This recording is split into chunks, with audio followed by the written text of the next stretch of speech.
La Chine a une histoire militaire ancienne remontant au début de la civilisation. La version actuelle de l'armée chinoise, l'armée populaire de libération, est aujourd'hui la plus grande armée permanente au monde. Que ressent-on en tant que membre? Découvrons-le. Voici Zhang Wei, un volontaire de 19 ans dans les forces terrestres de l'armée populaire de libération. Après son bac, Zhang a décidé de servir son pays en rejoignant l'APL. Parce qu'il vient d'une famille ayant peu de chances de poursuivre ses études. Un patriotisme inculqué toute sa vie, bien plus qu'un simple désir d'aventure juvénile. Après le lycée, Zhang s'est engagé dans l'APL.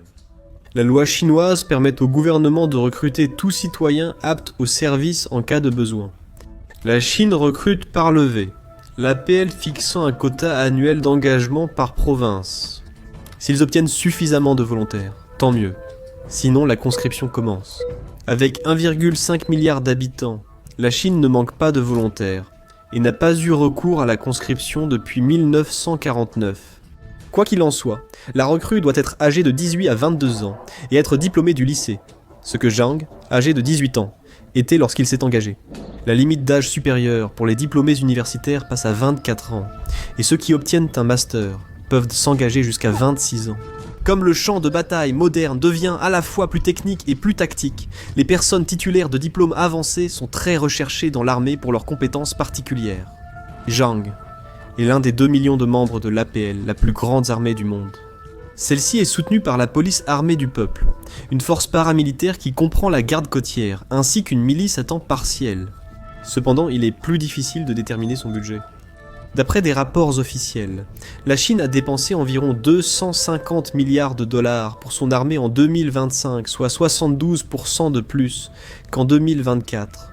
Les agences de renseignement occidentales et les groupes de réflexion doutent de ce chiffre et estiment plutôt entre 474 et 700 milliards de dollars. Il faut rappeler que ces chiffres sont des estimations issues de sources en conflit avec la Chine et reposant sur des informations indirectes. Donc, il faut prendre tout cela avec beaucoup de précaution.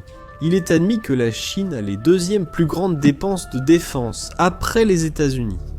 L'armée chinoise comprend plusieurs branches, formant l'armée populaire de libération. La force terrestre est la plus grande, composée d'infanterie, d'artillerie, de chars et d'autres unités. La marine de l'armée populaire de libération est la marine, et la force aérienne de l'APL est la force aérienne. Rien de surprenant jusque-là. La force des fusées de l'APL, ou deuxième force d'artillerie, supervise l'arsenal nucléaire chinois et les missiles stratégiques longue portée.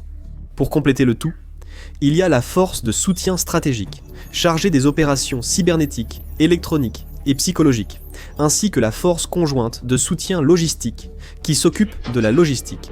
L'APL a connu une certaine réduction de ses forces terrestres, mais elle continue de recruter de nouvelles recrues. C'est là que Zhang a été envoyé.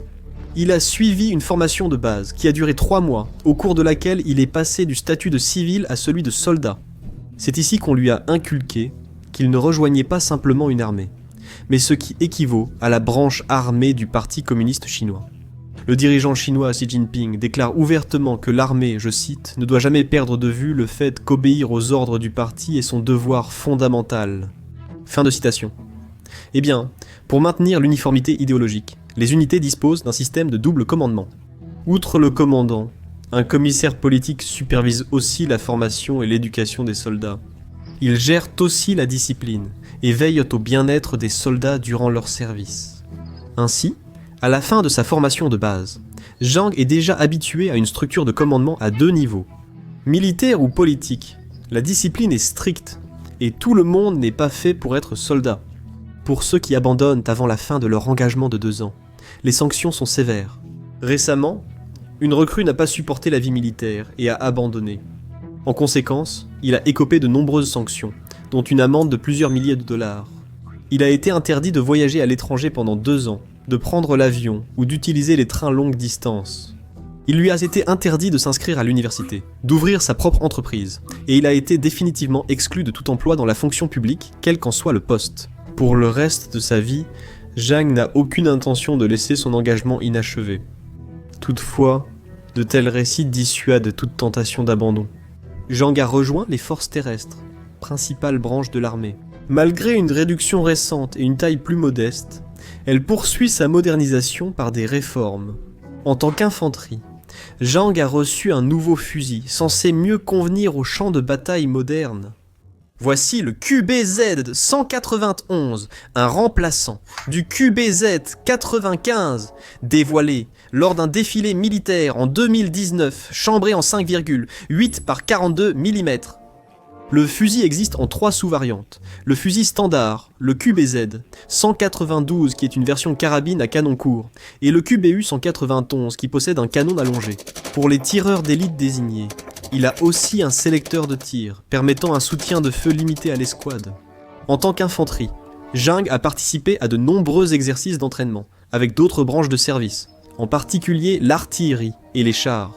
Lui et les membres de son unité maîtrisent le char type 99A et l'ancien type 96 encore en service.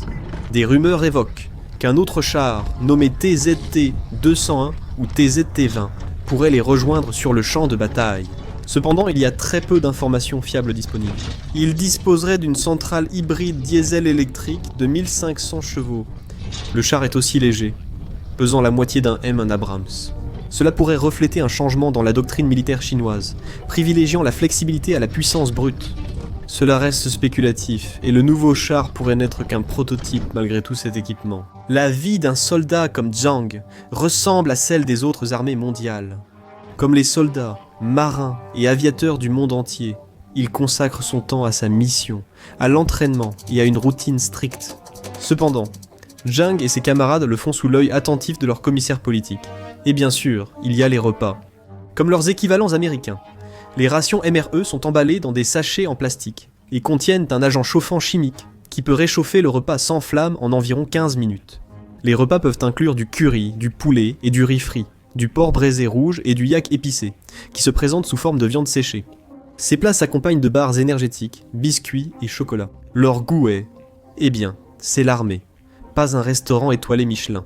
Ce n'est pas seulement la nourriture, mais aussi la façon de la consommer, suivant l'idée que manger est une course contre la montre. Les soldats de l'APL sont encouragés à finir leur repas aussi vite que possible, selon certains soldats interrogés. Ils finissent leur repas en moins de 5 minutes, l'un disant même en moins de 3. Jang s'était chronométré une fois, et avait terminé un paquet de rations MRE en 6 minutes et demie. Pas mal. Aucun règlement ne fixe la vitesse d'un repas, mais la rapidité est encouragée. En temps de guerre, le temps est essentiel. Lorsque les soldats mangent rapidement, ils peuvent passer à d'autres tâches plus importantes, ce qui, espérons-le, se traduit par une force de combat plus efficace. Alors, avec tout cela en tête, pourquoi se prépare-t-il ? La dernière guerre majeure de la Chine remonte à un court conflit désastreux contre le Vietnam, à la fin des années 1970. Le Vietnam a déjà humilié de grandes puissances mondiales par le passé. Depuis lors, ils sont restés en grande partie en dehors des conflits, à l'exception de quelques escarmouches frontalières. Au XXIe siècle, ils sont devenus plus actifs sur la scène internationale. Ils ont envoyé un bataillon d'infanterie au Soudan du Sud pour le maintien de la paix en 2015, fourni une aide humanitaire à la Libye en 2011, et la marine a participé à des campagnes anti-piraterie le long de la Corne de l'Afrique. Jusqu'à présent, Jang n'a pas été déployé à l'étranger, mais c'est toujours dans un coin de son esprit alors qu'il accomplit son devoir. Un an s'est écoulé, Jang est à mi-parcours de son service, et hésite à rester. S'il le fait, il sera vite promu sous-officier, ou pourra quitter l'armée, mission accomplie. Sans routine stricte ni commissaire politique, il pourra vivre sa vie. C'est une décision qu'il devra finalement prendre lui-même.